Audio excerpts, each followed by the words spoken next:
Paper है काला पढ़ ऐसे लगत हे जेन ला पढ़ सब दिखते हवे मगर उहाँ अक्षर बने मगर पढ़थन देला अंग्रेज के कहानी कथे। 1920 में अंग्रेज रहा 4 जन और 1 जन डोकरी रहा। डोकरी कोला में अंग्रेज मन गोल चोरा चल दिस हैं गोल चोरा चल दिस गोल चोरा अंग्रेज मन चोरा दिस ओखर बाद अंग्रेज मन गोल चोरा चल दिस डोकरी ह देख दिस मेन मौका में ओखर बाद डोकरी तुरंत कॉल करके पुलिस ला फोन लगा दिस।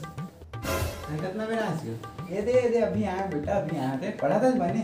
हाँ बाबू पढ़ात होगा कल पेपर हिंदी के गत लिखल ले पढ़ात रहे। हाँ सब पढ़े पूरा हर चीज गद्यांश पद्यांश उत्तर पुस्तक सब। नहीं मैं सब ना पढ़े बाबू मैं पढ़े होगा सब।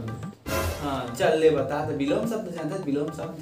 हाँ जानता हूँ वही उल्टा वाला। हाँ ले चल पूछा था ना एकदम पूछा था एकदम तुरंत मतलब तुरंत एकदम फट से एकदम सुनते साथ एकदम बताना तुला तुरंत तुरंत आग लगा दे तुरंत तुरंत तुरंत अभी मजा आएगा ना भिड़ो। अच्छा बुरा कल आज दिन रात सुख सुख लड़की लड़का टूरी टूरा टूरी के अम्मा टूरी के पापा टूरी के डौका टूरी के डौकी डौकी डौका।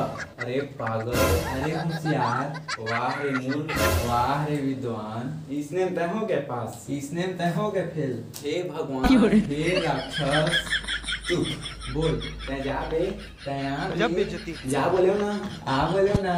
ये सब क्या देखना पड़ रहा है। अच्छा है मैं अंधा हूँ।